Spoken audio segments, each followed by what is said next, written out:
All three are valid, and the guy uses them, throwing the mushroom into the air and directing all his force at it. He grabs the plants and, hugging them, calls on all his strength to help him not fly away. A swarm of spores rushes straight towards the unsuspecting zombies. Rick watches the horizon and notes with delight that the horde has begun to slow down. The townspeople express their joy with loud cries, announcing victory, raising their hands high into the air. And the mayor warns Charlie, who has flown closer, that the eclipse is entering its final phase, making the monsters even more ferocious and ruthless. Indeed, when exposed to moonlight, zombies undergo even more sophisticated modifications. Already huge and terrible, they take on an appearance similar to horned giant demons. The mayor orders everyone to retreat back and focus on defending the main gate. The townspeople gather in a designated place, and their mood is in direct proportion to what happened just recently. Hearing their conversations, Charlie understands that at this rate they will simply lose all their fighting spirit. They need to be encouraged. He rises high in the air before them and tells them not to lose heart, because the rest of the townspeople are counting on his protection. The dragon guy shows how to behave by his own example, without panicking or whining from helplessness and fear. This has the desired effect, and the volunteers become inspired, replacing apathy with a fighting spirit. Pleased, but sweaty from overexertion and excitement, Charlie is already beginning to encourage them, when suddenly he breaks off mid-sentence. Something resembling a nimble green vine rushes in his direction, closing the distance with lightning speed. She grabs the dragon boy's body and pulls him towards the crowd of monsters. Charlie screams. Jessica stretches her whole body towards him, shouting his name and wanting to hold him. Fear can be seen in the girl's eyes. But Rick holds her back, saying that she will only senselessly destroy herself this way. There is no need to be reckless. They will save him. The next moment, the captain confirms his words, asking his comrade to hold on a little longer. They are already on their way to help. Meanwhile, Charlie somehow manages to tear off the monster's nasty tentacles, and he tells them to take their nasty tongues away from him. He flies into the air, covering his opponents with a powerful stream and forcing them to cover themselves with their hands. He looks towards the city and assumes that he just needs to fly in the direction from which he was dragged away. But something weird is happening. The city is not visible. The guy assumes that he flew in the wrong direction. The source comes to the rescue. He says that the carrier has been caught. The guy is puzzled and asks about the solution. The entity has it, but it costs a point of divinity. Charlie says that it is gone, only life remains, which can be taken. The source, having taken pity, gives the owner a free hint. It is impossible to get out of this fog by waiting. Time has stopped here. Charlie becomes wary. He doesn't like this situation. He decides to fly up if it's useless to fly to the sides. An epiphany comes to him and he understands one thing. In his opinion, this fog simply must have boundaries, and Charlie rushes upward. After a few minutes, he notices the dome and becomes puzzled. The boy begins to growl furiously as he draws his sword, not liking the fact that he is locked up like an insect in a jar. Charlie continually hits the dome with his sword with all his might, but it gives way poorly. It is very strong. But the guy is even interested in seeing how long he can hold out, and he stubbornly continues to strike the surface. Finally, a hole appears, after which the dome begins to crumble, forming a passage large enough to squeeze through. But Charlie's face becomes no less puzzled than before. In front of him are simply gigantic trees with strange bark entwined with vines. Somewhere nearby, a voice is heard. It greets the stranger, wishing him well. A guess comes to mind, and it is connected with the tree. The voice belonged to him, but Charlie does not understand how the plant guessed about the guy's non-involvement in this world. But the tree continues. It says it doesn't mean any harm, and Charlie asks why it dragged him here then, and it's all about the request. The tree wants Charlie to save the world, he specifies. That is, kill all the zombies. The tree's cry becomes furious, and it, on the contrary, wants Charlie to drive all the inhabitants out of the town. The guy sits down, apparently expecting a difficult conversation, and asks to explain everything in more detail. The tree says that it is the tree of wisdom, the guardian of this secret world, fulfilling its duty for 10,000 years. The world was calm and fruitful until a stranger came along and decided to appropriate all its benefits for himself. He brought his creatures with him to collect the seeds of special plants for their own enrichment, and the tree endured. But he could not do this forever, so he began to pray to the god of death for the power to deliver the invaders. And then, when the prayers were heard, the tree gained the power to turn corpses into zombies, and that is how this war began. The tree expanded its army and 30 years ago launched a large-scale attack. At first everything was fine, but then someone appeared. Somehow he managed to grow the fourth order plants, the fire dragons, and personally stopped all the zombies. After some time, the tree thought that this man could be a foreigner, because he had abilities that the locals did not have. Today it noticed Charlie, because his abilities are also different from those of the townspeople. He clarifies the request. The tree repeats and says that it is ready to give 10 fruits of wisdom upon completion. The guy keeps count in his head. Not despairing, the tree also offers 3 corpses of the gods. Although they died long ago, the bodies are still active. Charlie is silent, carefully digesting the information and restraining himself from agreeing. The offer sounds too tempting. He urges himself to calm down, remembering that this world belongs to the Academy, and it is probably guarded by someone strong. This way, Charlie will be able to incur the wrath of the higher gods, and he does not want this. The guy apologizes and politely refuses. The tree doesn't want to back down. It says that in exchange for help, it will introduce and recommend Charlie to the god of death. The guy freezes when he hears these words. In front of him now is the chance to obtain the divine title of the 5th rank. Death, it is worth a lot. The tree impatiently asks if the guy has changed his mind under these conditions. He says that he will do everything in his power, but on the condition that he establishes a connection with his own divine sphere and summons his creatures. Tree thinks about it, but ultimately says that this is only possible if Charlie takes an oath to the god of death. If it is broken, a terrible curse of death will fall upon all its creatures, and it will affect not only those who will be in this world. This doesn't stop the guy. He understands the concerns perfectly and voices the necessary words of the oath. And at that very moment, a glowing purple mark similar to a seal appears on his hand. When he looks at her, the guy's eyes widen in surprise and he asks what kind of seal this is. But that question fades into the background when Charlie is overcome by a familiar sense of presence. The familiar aura of his own divine realm covers him, and he feels like he can even sense the aura of his lord. Rustling its leaves and branches, the tree expresses the hope that the stranger will now fulfill his part of the agreement. It opens a portal from its world and literally spits Charlie out into the zombie town before he even has time to regroup. But fortunately, he manages to land successfully. But the same cannot be said about the place. He is surrounded by zombies looking straight at him. Charlie finds Tree's behavior impolite, suggesting that he is so eager to get rid of the people that he hasn't even offered tea. He tries for a long time to find his way to the necessary place, and finally he succeeds. The first to greet the guy is a joyful Rick, calling his comrade by name and announcing to the others that he has returned. Jessica is distracted from her work and turns sharply towards the guy. Her face is mixed with too many emotions. Charlie lowers himself onto the paving stones, and the girl runs up to him first. She hugs the Dragon Man tightly and expresses her joy that he is okay. The guy is embarrassed, and in the meantime, 2 more people come up to him. One of them is Johnson, who says that he is great. Next comes the mayor with his awards, awarding Charlie the title of Excellent Citizen in recognition of his services. The lunar eclipse passes, the remaining zombies disappear, and the townspeople rejoice in their victory. Looking at the rating table in such a big gap, Tart understands that with such a continuation, he will never overtake his opponent. Since he can't get around it honestly, the student decides to do it in a roundabout way. Tart collects all the most valuable things and leaves his home with a large bag on his shoulders. 20 minutes later, this same bag falls heavily onto the tabletop, hinting to those present about its weighty contents. Standing before a man called the best mercenary in the city, the young man expresses his desire for help in getting rid of his rival. He offers the townsman 8,000 gold pieces, and he agrees, promising to wait for good news. The student leaves the ill-fated building with a hurried and nervous step and is noticed by one of Charlie's locusts. The owner himself sits in his house, smiling, realizing that his opponent has decided to use dirty methods to win. Charlie intends to pay his classmate back in the same coin and orders his swarm of locusts to indulge in everything they want. The winged babies rush to get their fill of juicy plants, stuffing their bellies to the brim. Chien comes up to Charlie and asks how the guy managed to move his locusts here. She guessed everything. She also asks what the guy is trying to achieve with such methods, and he replies that it is a secret. He adds that if he tells, he will have to kill the girl, and she starts to get angry, saying that if it was a secret, she could have just kept quiet. An unpleasant voice is heard from behind the front door, telling Charlie to come out. Chien lets go of her husband and turns to the source. Tart came for his soul. He breaks in and tells his classmate not to say that he was not involved in what was happening. Charlie greets him politely and asks if he can clarify what exactly he is talking about. Tart says that his classmate has no honor and throws something covered with a rag in front of him, over which several locusts swarm. Tart accuses Charlie of using dirty methods and that the locusts are his, and he refutes this by asking how he could summon the representatives. And on the other hand, why does he need this? Because he goes around Tart and makes fun of him, and he, unable to bear it, swears. Tart is very angry, secretly allowing his opponent to rejoice, but promising that he will do everything to ensure that he does not see the next dawn. Almost the entire city shows up at the store, their eyes flashing angrily and demanding insect poison from the seller. He, fearing the wrath of the crowd, smiles nervously, saying that, unfortunately, it is over.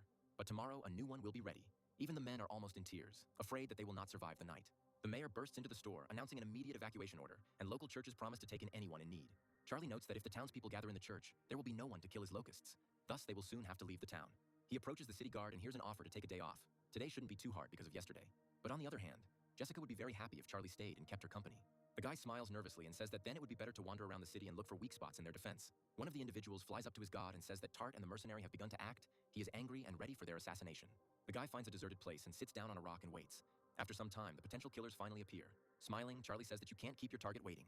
Tart turns angrily to the mercenary, asking if he gave him away, and he retorts that he is prepared to be insulted for anything but professionalism. The enraged young man doesn't really care as long as Charlie is killed, and he reminds his classmate that the Academy records everything. Tart says the Academy won't punish him because Charlie's killer will be a mercenary who is about to start work. He points his hands towards the ground, summoning a ghostly vine with his first technique, which immediately emerges from beneath the surface. Charlie sits still as the mercenary lunges forward, performing a phantom flash. He looks at the tip of his dagger in bewilderment, and an involuntary cry of surprise escapes the man's mouth. Charlie's face takes on the features of a dragon, and the guy grins, saying that for 8,000 they could have hired someone stronger. The mercenary nervously turns to his employer and asks if he turned him in, and the latter himself is perplexed. And Charlie is in anticipation of his first attack, saying out loud that it's his turn, as humanoid locusts appear behind him. Tart's eyes grow even larger. He can't believe his eyes, amazed that his classmate was able to summon creatures here. Charlie, meanwhile, gives his loyal representatives the order to finish off the one standing opposite. The locusts, with all their zeal, rush at the man who dared to attack their master. The guy is going to deal with his classmate on his own, rising into the air and ending up very close. Tart recoils in horror, reminding him that his opponent cannot kill him. After all, he is controlled by the Academy. He says that he has a more interesting idea. You can just throw zombies into the ring, speaking in words similar to his own. Tart turns sharply and takes off, running away at full speed, telling Charlie not to come near him. But the Dragon Man catches up with his classmate almost instantly, a predatory smile playing on his lips. Charlie grabs Tart and throws him to the ground, who screams the whole time. Bumps are already appearing on the latter's face. He, squinting tightly, asks the frightening opponent to stop. But Charlie doesn't care about all these pleas. He again grabs his classmate more comfortably and swings. And then, when launched, it sends a screaming Tart into a crowd of zombies wandering nearby. After some time, Charlie approaches the body, or rather what is left of it, of the former mercenary, and is met with only bones. He offers his creations a rest while he plans to take care of the remains. In the morning, the howl of grief of all the townspeople shakes the settlement. They have lost all their plants. The mayor calls a council, which includes Charlie, and the townspeople note that at this rate there won't be room for everyone in the churches. A man begins an angry speech, but is interrupted by an idea. The voice belongs to Charlie, and the mayor is ready to listen to him. Smiling slyly, the guy asks whether the townspeople have thought about moving to another world. Some, having heard the proposal, begin to think about it seriously. The idea does not seem bad to them. They are tired of being afraid of zombies. The mayor listens to them thoughtfully, and then says that it is not that they do not want to leave this world. They cannot. The portal was destroyed. With a determined look, the guy says that in that case, it's not a problem. He knows one city, Lunny, that could become their new home. The guy is ready to take on the whole process, and the man, happily agreeing, asks if they can help with anything. Heading to the tree, Charlie says that he has prepared everything. As soon as it can fix the portal, the guy will send people to a new home. The tree replies that this is not a problem. It really is able to fix the portal, you just need to bring people. All the townspeople obediently follow Charlie all the way to the forest, and the mayor voices their shared concerns out loud. Everyone's attention is drawn to Jessica's voice, who notices the tree of wisdom in front of her. All eyes turn there, and people agree with their guardian. They are in for an even bigger surprise when the villagers notice a portal opening among the branches. Seeing off the last of the townspeople, Charlie waves his hand to them in farewell, wishing them a quick meeting, and they smile back. The mayor even cries, calling the student their savior. The guy's heart skips a beat when Jessica kisses his cheek, which immediately turns red. He is surprised. Covering her lips with her hand, the girl says goodbye and expresses hope that he will at least sometimes remember her. Finally, the moment comes when Charlie is left alone with the portal, and with the Tree of Wisdom. He notes that it's finally over, considering the ordeal to have dragged on. Lena announces to her esteemed students that the exploration of the secret world, Zombie City, is now closed. All the students immediately appear right in front of their teacher. She gives them a comment, firstly congratulating them on their successful return, and secondly expressing her grief for the two who have left this world. Charlie frowns, noting to himself that the Academy didn't even warn him that dying in the zombie world would mean dying here. But his attention is immediately drawn to a familiar angry silhouette, and the guy is surprised that Tart is not dead. Lena asks the students to take their places. Now she will announce the results. Charlie is in first place, and Kian is in second. Tart jumps up from his seat and says that he wants to report his classmate for cheating. Charlie turns to him and asks if he has any proof of this. His classmates look at him like jackals at carrion. The henchmen immediately snitch, saying that they also saw locusts, which everyone knows are from whose world. Lena asks why they assumed that summoning them was forbidden, since the lesson's objectives were survival and adaptation. Tart is merciless, accusing the teacher of deliberately protecting Charlie and demanding an audience with the headmaster of the academy. Lena says that no one forbids students to do this. He can talk, but she also has privileges, for example, in punishing students. She declares Tart's punishment to be a year of hard labor in the secret world, the dungeon, and he, plunging into the portal, asks for it to be cancelled. Smiling sweetly, the woman asks if there are any others who would like to join their classmate, but there are none. Even the former henchmen smile awkwardly and express their agreement that the punishment that befell Tart was just. Lena moves on to the awards. Charlie gets the Jade Flower Pot, and the second to be awarded is Cyan. A boy walks down the school corridor and, hearing someone calling him, looks in the direction of the voice. These are his elders, and he was just looking for them to pass on the fruits of wisdom. They ask how many items he managed to get. The student justifies himself by saying that he had to spend money in the last battle, so he was only able to get 9 fruits. In fact, there are more of them, but Charlie decides to keep a few for himself. The older ones are surprised by the result and praise the younger one. The freshman received divinity points for the guy's win, and he is impressed when he hears the amount. And from the side you can hear Shannon's angry voice. He approaches, filled with rage, and now he knows because of whom he lost a whole fortune. Martin stands up for the younger one. He decisively covers him with his body and asks his classmate what he is doing here. Charlie looks at this picture in surprise, asking what is happening, and Loriana, standing behind, says that Shannon cannot admit defeat. The elders introduce the stranger to the boy and share the details of their dispute, saying that he is the one who will allow them to earn some extra money. Charlie is amazed. He asks Shannon who he bet on, and Thornton answers for him with a malicious grin. The debater is embarrassed. Junior realizes that his opponent in this battle was Tart, and his smile also becomes predatory. He expresses regret to his patron. Shannon is about to teach Charlie a lesson when 3 of his elders immediately stand up for him, not allowing him to lay a finger on him. Red runs away in disgrace, threatening at the end that the next big lesson of the prep students will be held with the first-year students. Martin apologizes to the younger one, saying that now because of them Shannon is angry with him, and it might not be possible to help next time. But the boy is not upset, smiling a bright smile and reassuring the elder, a lot has happened in his life in recent months. The elders accept these words, but still offer help in any matter. They are always ready to help in any way they can. Somewhere else, the ruler is informed that a demigod has arrived for an audience with him. The ruler condescendingly allows him to be invited. The demigod is asked what he wanted to talk about, and he greets the ruler, bowing his head, and introduces himself as Harry Bon. The reason for his visit is information about a special find, and the ruler says that if they prove useful, the demigod will be rewarded. Harry says that he found a locust corpse in the place where the king's men performed the ritual, and shows what he found, and also tells about Charlie. The ruler asks what the demigod knows about him, and he begins to share information, starting with the place of training. Harry continues his story, saying that Charlie grew up without parents and is still a divine being. The ruler becomes enraged, wondering how a divine being could kill 6 demigods and take the source. Harry falls on his face, begging the king not to be angry, and says that at first he himself could not believe it, but he checked the facts and questioned the witnesses. The demigod shares them, relaying the words of the divine ore merchant, and that he checked the records from the inn through which the transition occurred. The ruler is angry and asks if Harry understands what awaits him if his words turn out to be a lie. The answer is positive, and he orders the demigod to take the reward and get out of here. The man thanks his king. The latter calls a trusted person and orders him to check Charlie and make sure that he does not have the royal treasure. The man's gaze is sharp, but if he does have it, it is necessary to turn the impudent thief into ashes. Somewhere completely different, a preparatory class student sneezes violently while standing by the window and assumes he has a cold. And also that you need to prepare for the next big lesson properly. Most likely, Shannon will be difficult to compete with.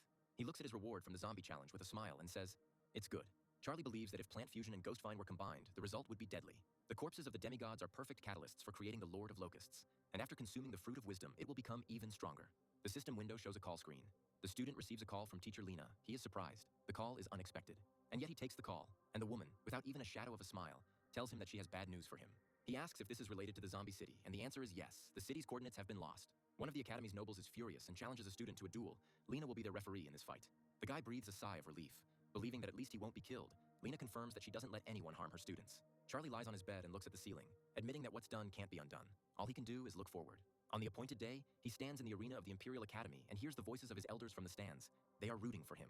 Lena approaches the student and with a smile offers to greet his rival. His name is Teacher Snowden. Charlie says hello, and the older man comes closer and puts forward his conditions, offering to put only creatures on the line for his part. The guy smiles, agreeing and saying that he will try to do everything in his power not to disappoint his opponent.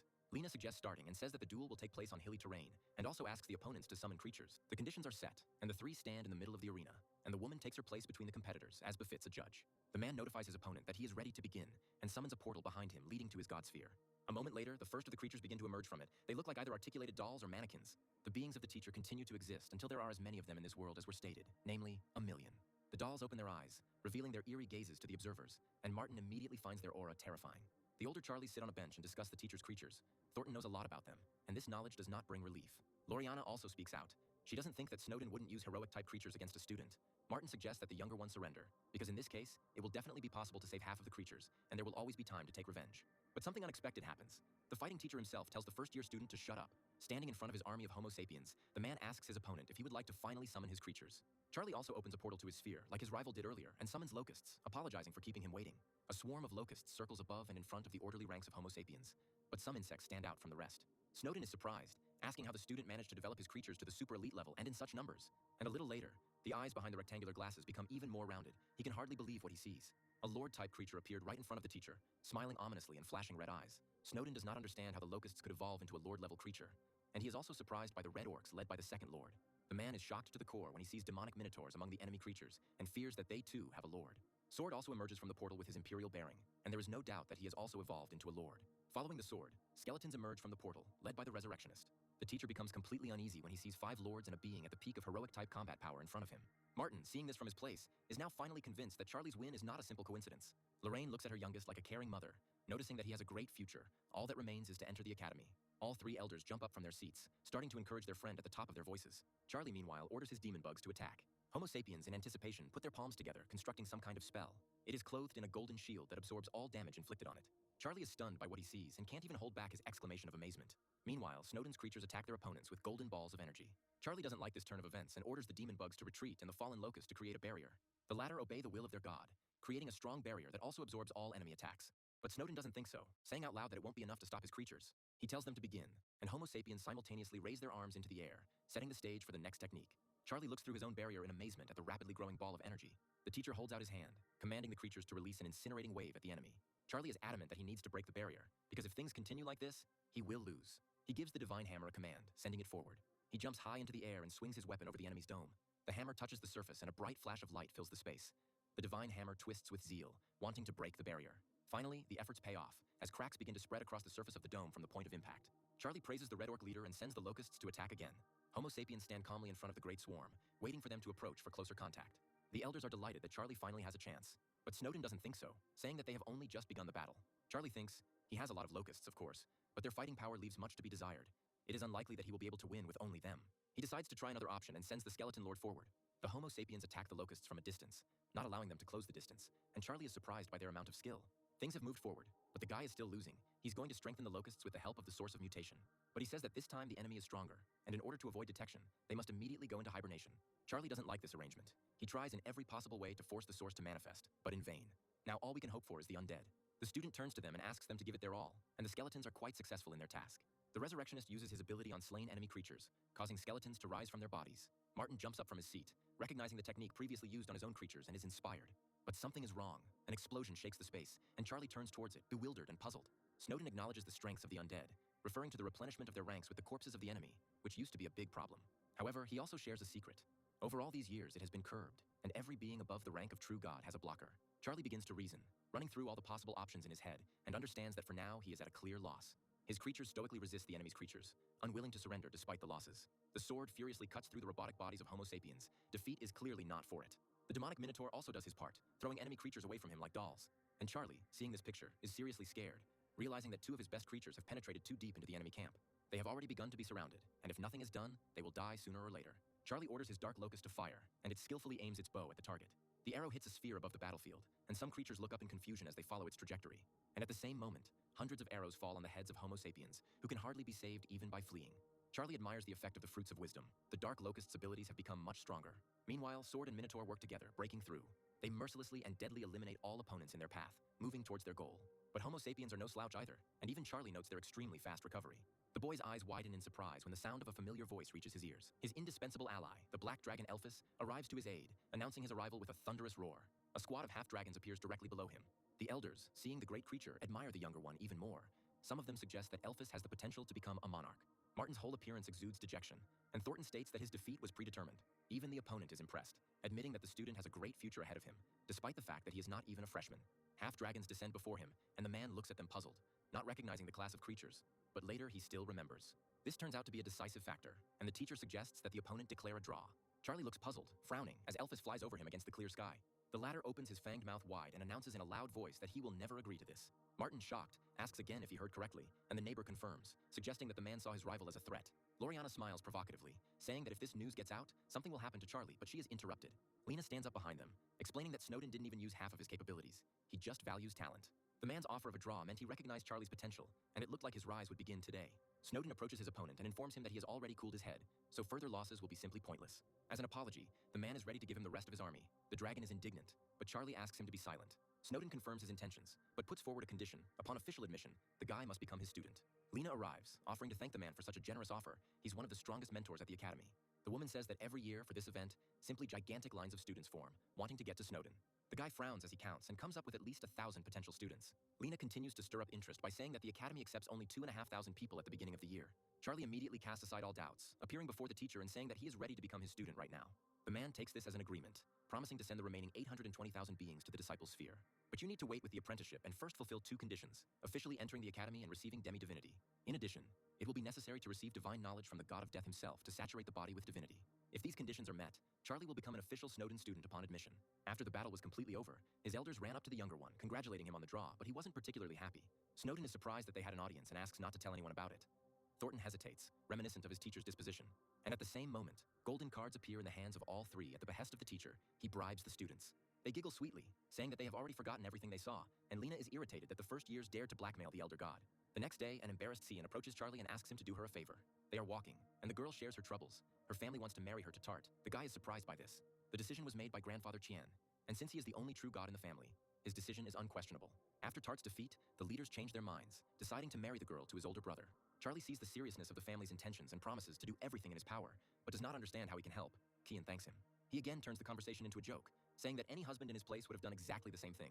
The girl gets embarrassed as usual and hits the guy in the face. He smiles, happy that the familiar Qian has returned, and promises to go with her and help cancel this marriage. The girl smiles, flattered but reserved. She's very grateful to her friend for his understanding. A few days later, Charlie arrives with Qian in her family city and cannot hide his shock, asking the girl if she is a princess. A man appears behind the students and gives the young lady the instructions from her parents, who asked her to meet and accompany her. Qian thanks the man for his concern, calling him Uncle Dorn, and introduces Charlie to him, Dorn politely keeping up the conversation. The man helps the students into the car, saying that they are already long awaited, and they are heading to the old residence. Qian's gaze is dejected. Her eyes are lowered to her hands folded on her knees.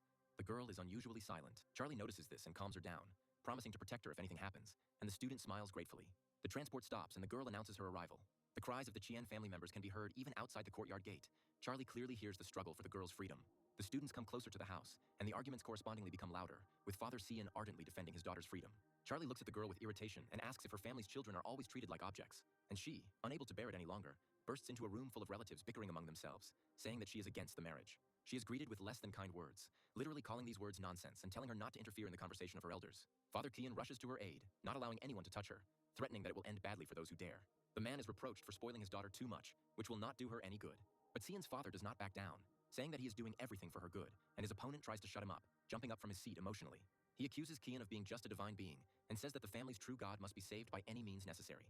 After all, everyone knows what steps the members of other families will take when the Qian family loses its only true god. Charlie asks Dorn how Qian is connected to the safety of the entire family, and he briefly explains the agreement. The guy thinks about all of the above, and an idea comes to his mind. The phone rings and a man's hand picks it up from the surface, his eyes scanning the name on the screen. Davy drinks something through a straw and asks his interlocutor if he would like to borrow some divinity again. But this time the request is different. It concerns the release of the true god from captivity. The interlocutor understands everything.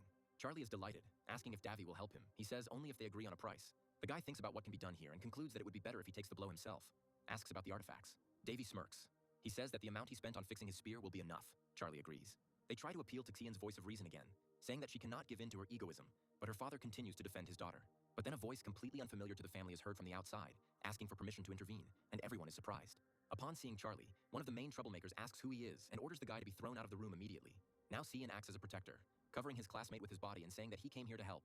Dorn speaks up, suggesting that the guy is the girl's lover. Now he understands her resistance. The girl retorts, and one of her uncles says that she should find a partner of her own status, and asks Charlie if there is a true god in his family. The guy answers negatively, saying that he is completely on his own and reduces everything to a joke. Xian asks him to stop. The interlocutor says unpleasant things to this, being categorically against their relationship with Xian, and tries to buy them off. The guy reaches out his hands to the offered card with a large sum of money and says that, in this case, he will pay for Davy's services with it. The bald man, looking smart, tries to prove to Xian that she was sold, but suddenly stumbles, considering the words about the help of the true god to be nonsense. The other uncles of Xian mock the guy, saying that no true god would take on the job for such a small amount. The girl's father is flattered that a classmate is trying to stand up for her, but he also considers his words meaningless. The bald man warns that his patience is not eternal, but since Charlie is so confident in himself, he is ready to listen to him. He asks to tell how the student wants to gain the help of the true god for such a small amount, mistakenly believing that he is from the Tarta family. Charlie chuckles, asking who said that he would turn to this particular family for help. There are other true gods. The behavior of the interlocutor changes radically. He drives the guy away with threats. His brother asks him not to get excited. Baldy actually cools down, starting to sense the aura of the true god somewhere nearby. Charlie smiles condescendingly, saying that apparently his friend has already arrived here. Only he is stronger than the true Tart family. Everyone present has no doubt about the arrival of the true god, and Uncle Xian is throwing threats at the student. He says that if they don't believe, they will see for themselves now, but for now, he is going to meet his friend. Charlie goes outside and sees Davy hanging in the air nearby, literally beaming with his divinity. The true god descends down, enveloping us in his aura. The bald man rushes towards the elder at full speed, assuming that he came to his aid selflessly. Davy looks him over carefully, and realizing that he is a demigod, directly says that he is not interested in him. Charlie feels superior. He laughs quietly, seeing how the man is confused and at a loss. Davy asks in a demanding voice where Charlie is. At this time, Father Xian was wondering, looking at what was happening, whether this true god was really invited by this guy. The two men bow their heads together, saying out loud that they have heard Charlie's name from the lips of the true one himself. The owner of the name himself, feeling awkward, admits that it was him. Davy asks again in surprise. He finds it hard to believe that all this time he had been calling the divine being in front of him his master. The guy smiles shyly, showing off the source of the Davy artifact. The true god finally smiles, placing his hand on his friend's shoulder, saying that he never knew he was so young. As he walks inside, Davy assumes that the Xian family is Charlie's family. The same one, smiling, says that they have nothing to do with him. The bald man is puzzled, fearing that the student has harbored a grudge against him. The man changes his mind and suggests to Xian's father, since Charlie is her classmate, to persuade him to help. The other brothers also begin to suck up, insisting that this is, first and foremost, in his own interests. All the men turn their heavy gazes to the only girl in the room, and she becomes embarrassed under them. The father approaches his daughter and, using soft language, tries to get her to convince her classmate to help. The girl, embarrassed, says that she and Charlie are not in the kind of relationship he thought they were. The man says that he has long since figured out his daughter's character and knows for sure that she likes him. And besides, he himself is not against this candidate. Xian, looking at Charlie talking with true god, became even more embarrassed. The girl decides to approach her classmate, and he says that Davy agreed to help, but he is in a hurry, so everything needs to be resolved quickly. Xian starts talking about the reward, but Charlie covers her mouth, saying that he will handle everything himself. She is embarrassed, realizing that the true god would never agree to such a small amount, and Charlie paid for her sake. Davy reminds Charlie of the payment he promised, and he promises he won't forget. The bald man smiles ingratiatingly. The true god soars into the air, and Charlie wishes for him to return as soon as possible. The three uncles of Xian now look hypocritically at their niece's classmate, inviting him to dinner or on an excursion. The guy pulls the girl towards him and says that if it weren't for her, he would never have agreed to help this family and he needs to thank her. The proud father smiles contentedly, agreeing with the young man's words, while the embarrassed Xian remains silent. 2 days later, at the Imperial Academy, Tart asks his henchmen if they have found Charlie and Cyan, and they answer no. The student is angry, assuming that they have gone to her family and vowing not to let his family's plans be interfered with. He returns to his family's city and snitch on his classmates to his grandfather. He becomes furious at what he hears, fearing the blow that might be dealt to the family due to the stupidity of his daughter-in-law. The old man tells his grandchildren to follow him, and Tart promises this time to finish off Charlie once and for all. The latter sits next to the meditating girl and discusses how to most logically manage the funds received. He will be the winner. Charlie giggles evilly, and Xian wonders what he's thinking about that he's even drooling. The teenagers hear a worried voice approaching. Dorn is calling his young mistress. The young men are struck by electricity, and Xian asks the man what happened. Dorn says that the true god of the Tarta family came to them. He and his older brother, Father Xian, asked to convey this to his daughter and hide her. According to the alarm, the Scott family should arrive at Shirley's within 10 minutes. It must be related to the marriage. The head of Scott didn't warn. There is a discussion of this issue. Father Xian says that there is no point in marriage now, but he has retorted that the head of Scott might be offended. The girl's father says that in that case, we need to lie until the very end and wait for the return of the head of Shirley. But there is also a discrepancy here. One of the men, under the influence of fear, says that they must agree to the marriage, otherwise the family will be severely punished. But Father Xian is against it. He does not want to betray his future son-in-law, the benefactor of the family, but he is again surrounded from all sides. A serious quarrel occurs between the men, where the question of initiating marriage is raised. But there is a person with an objective opinion. The bald brother says that he now sees only one way out, for Charlie and the family's son, Scott, to decide everything in a duel. Father Cian is unhappy that his daughter is being treated like a thing, while the others continue to press from all sides. And then a loud voice reaches everyone's ears, asking why no one has come out to meet the true god. Everyone jumps up and rushes to the head of the Scott family, ingratiatingly greeting him and expressing joy at his presence. But the man knows about the flattery and orders it to stop, instead demanding that Cian be brought, wanting to arrange the wedding immediately. Bald Uncle Cian rushes forward, saying that the girl's classmate has already asked the true god for help. He asks for mercy, but the head of the Scott family does not care. He is disgusted by the very thought that someone dared to go against the true one. His anger takes on materialization, transforming into peals of lightning, storms, and thunder. Baldy, like his two other brothers, falls to his knees, begging the elder to stop and have mercy. At that very moment, Cian runs into the house, resolutely demanding that they stop destroying her estate, and Charlie bursts in after him. Tart points his finger at his classmate and tells his brother that this is the same person he told him about, and he replies that he is not long for this world. The head of the Scott family tells Cian that he will not harm her family if she stops resisting and humbly accepts her fate. She refuses, saying that she doesn't intend to do it. Cian's uncles stand before her, asking her grandfather Tart to have mercy and forgive the girl for her inexperience, and her father to calm his daughter down. A conversation takes place between Charlie and the man, where the latter, if he does not like the answer to his question, intends to kill the guy. He says that he only wants to protect his friend, and Tart attacks him, accusing him of disrespect. The older brother enters the conversation, saying that he has heard a lot about it, and telling the younger one to get out, otherwise he will perceive the opposite as a challenge. Charlie smiles, hearing such absurdities, but doesn't even think about leaving, allowing the elder to count as he pleases. He rushes forward with a glowing red card, saying that then, because of his pride, Charlie will die today. Father Cian rushes forward, but his path is blocked by Tart's grandfather, who says that his grandson is going to defend the honor of the family. There is a sudden transfer to the divine sphere, and Charlie is a little lost under such a powerful and sudden pressure. Garth, smiling provocatively, calls the lands of the opponent's sphere of gods undeveloped and wild, and himself, sarcastically, a benefactor. In front of him, a wall of super elite steel warriors is lined up. Reading their description, Charlie learns that the creatures can modify their armor, and that they are more dangerous and stronger than the Knights of Tarth. Garth screams, ordering his creatures to crush anyone who gets in their way. Charlie responds by calling on his primary representatives. A wild battle between the Locust and the Steel Warriors rages on. One of the humanoid-type representatives raises his bow to the ready, placing an arrow on the string. One of the Steel Warriors rushes forward, his sword flashing ominously. The Locust spearman attacks, but the warrior quickly dodges, moving upward.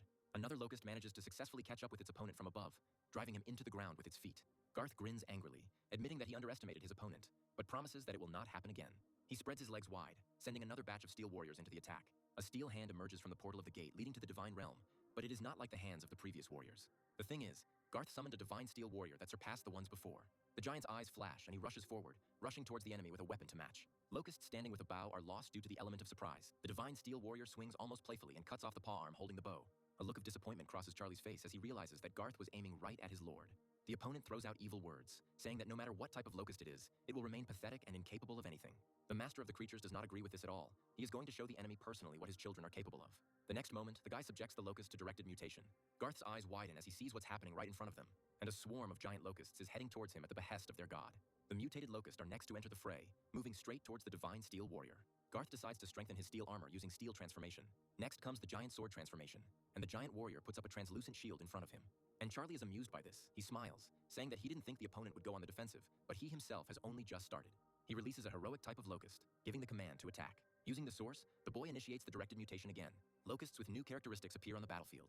She furiously rushes forward, wanting to protect her master, and tears the armor of Divine Steel Warrior Garth, who becomes confused.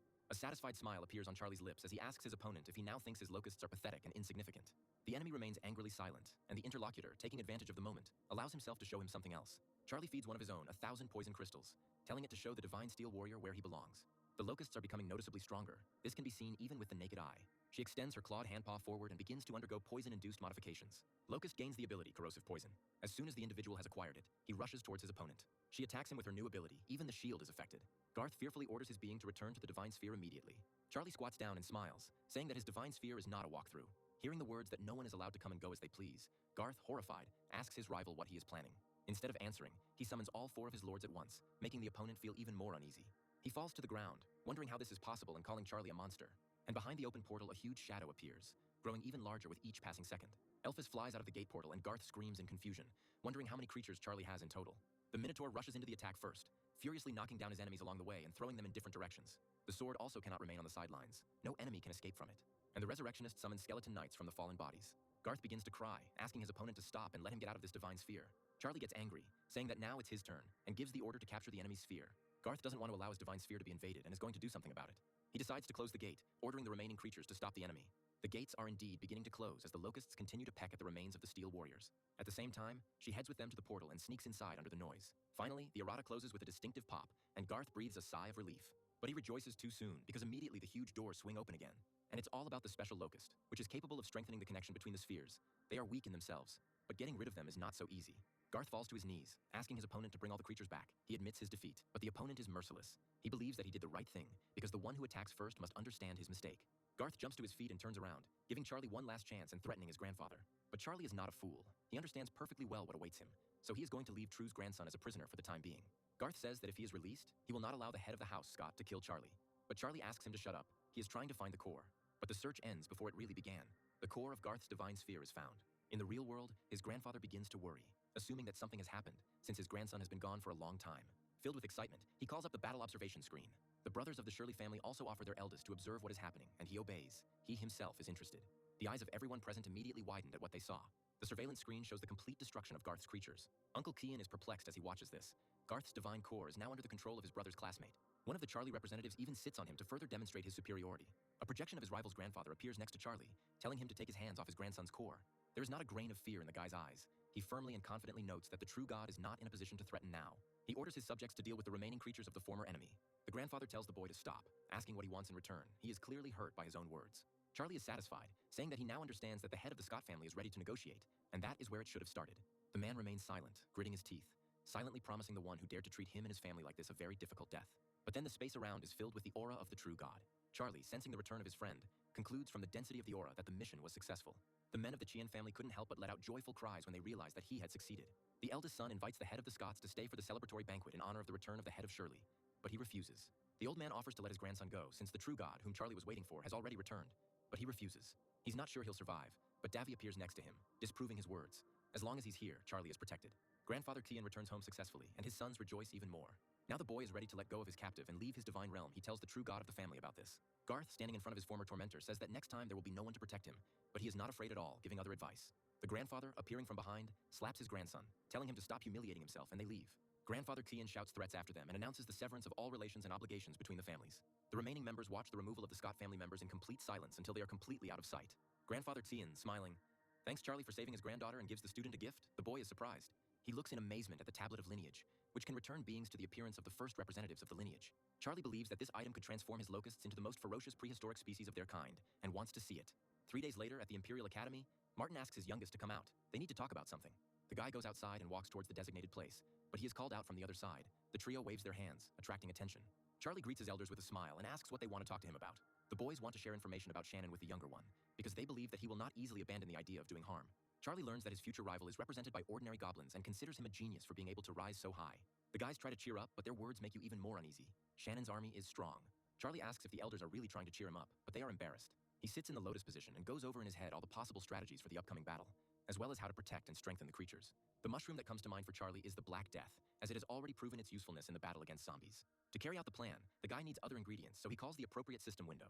He takes what he needs in his hand and begins to fill it with divine energy. A satisfied smile plays on Charlie's face. Lena announces the topic of the class, which is resistance to invasion, with the first-year students serving as examiners. The teacher promises that the elders will not use full power, but Charlie enters the portal feeling no relief at all. His examiner is already levitating in the air, and the guy closes the distance to get a better look at him. By a strange coincidence, it is Shannon, who smiles evilly as he recalls the past. There are crowds of his creatures beneath the freshman. Charlie's eyes widen in surprise. Even he finds the scale impressive. The enemy infantry alone is worth a lot, and its coherence is the envy of anyone. Behind the infantry, smiling slyly, are the archers. In addition to the previous ones, Shannon has super elite creatures, the Flame Goblins. And along with them are the elite type representatives, the Frost Goblins. And of course, they are all led by goblins like the Lord riding on wolves. Since they're going to fight in earnest, Charlie's army needs to be formed up too. He orders his army of locusts to adopt the defensive formation. This army includes the common locust, demonic beetles, fallen locust, dark locust, and another type never seen before. This type is the primordial locust, a very recent breed developed by Charlie. Also, smiling slyly, the guy calls upon the lords of his main representatives. Since Charlie made it into the academy with such weak representatives, Shannon wasn't going to underestimate him. First, he gives the order to attack with his frost and flame goblins, who fire projectiles. Many of them hit their opponents accurately, not just knocking them down, but also destroying them on the fly. Charlie orders the fallen locust to create a barrier, and the skybugs and dark locusts to ignore the infantry but attack the archers. Insects perform the tasks assigned to them precisely. Shannon orders his first infantry unit to retreat to protect the archers. Charlie smiles, judging the decision as not bad, and orders the primal locust to intercept. They step forward, heading towards potential victims. Charlie orders the skybugs and dark locusts to eliminate the ranged archers and goblins. Shannon says he won't be as easy as one of his previous opponents and is going to show off his strength. He orders his third squad to change their target and attack form, and then attack. Goblin mages attack the enemy with a hail of magical projectiles. Charlie sees and notes with annoyance to himself that the enemy is managing to break through a hole in his defense. Shannon, meanwhile, orders the fourth squad to split up and lay scattered fire on the dome. The blows hit not only the dome, but also the locusts, sometimes wounding, sometimes killing the insects. Shannon grins evilly and promises to show the younger what happens to those who dare to insult him. He gives the next command. It concerns the Goblin Lords, who are required to break formation and attack enemy lords, who grin gleefully as they do so. Smiling slyly, Charlie whispers to his Locust Lords to concentrate on the enemy Goblin Lords. The latter, feeling their superiority, run after small insects with weapons without even thinking about the catch. Leaning forward with his Locusts, Charlie orders the Poisoner Squad to deploy the Black Death mushroom spores. At that moment, the disputes begin to dissipate. A little later, they fill the entire air around the enemy creatures, and they come to the realization that something is wrong. One of the goblins hears a strange sound and feels a strange sensation as a mushroom grows on his head. Seeing the modifications that the bodies of her subordinates have undergone, Shannon screams in horror, looking at the mushrooms. What is this? The fire and ice goblins are also not spared the fate of their brethren, and Charlie smiles slyly in anticipation of the most interesting. Here and there, the neat rows of the first-year student squads are broken by explosions, and he, stuttering, is amazed at the hitherto unseen attack. But fortunately for him, there are also those who were practically unharmed, but they themselves cannot believe their luck.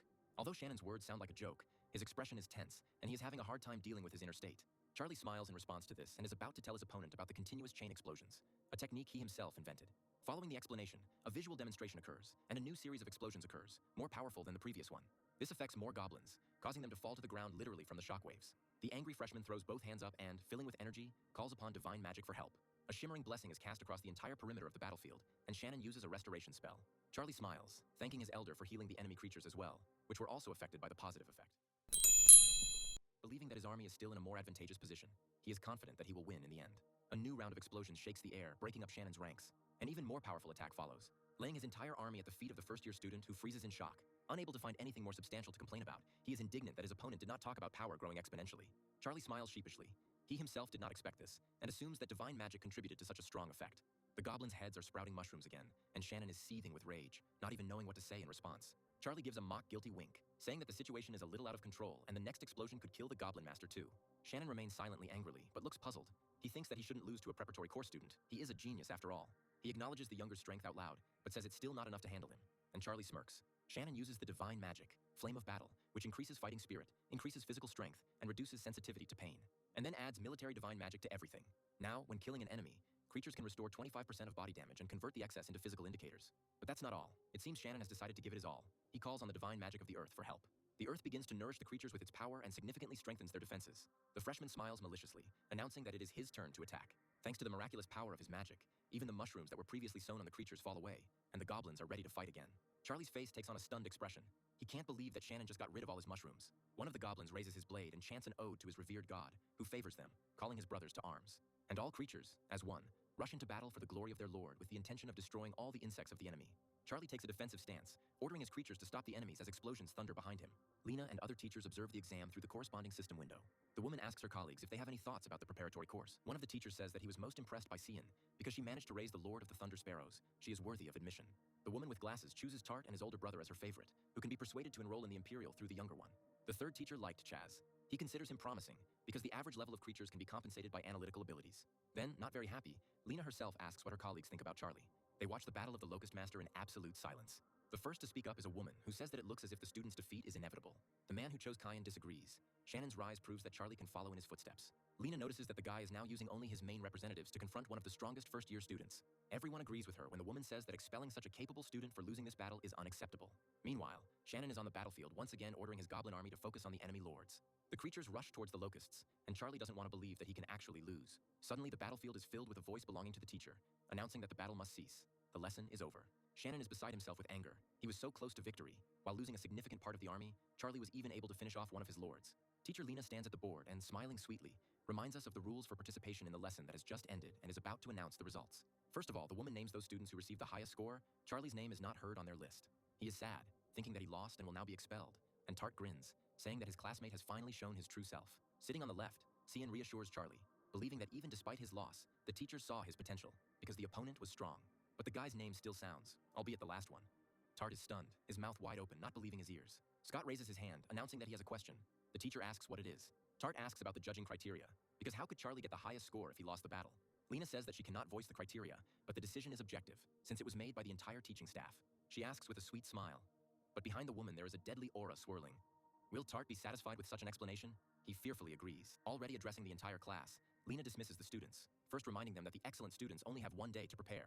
Tart, filled with anger, leaves the class, throwing over his back at his rival as a farewell that he doesn't have long to rejoice. Chaz runs up to Charlie and, smiling like a fox, warns his classmate that the offspring of the Scott and Shannon family is in cahoots again. But the blonde quickly leaves, saying that he has a date with a rich beauty waiting for him. Cian approaches Charlie and reproaches him for envying his classmate. The guy says that he is not going to stoop to such a level. It is better to earn money himself. The girl is clearly satisfied. Martin looks into the office and, waving his hand in greeting, invites the younger one to have lunch together. At the moment, the Imperial Academy has only 3 outer worlds that would be suitable for the invasion preps. They are the Rune Civilization, the Totem Civilization,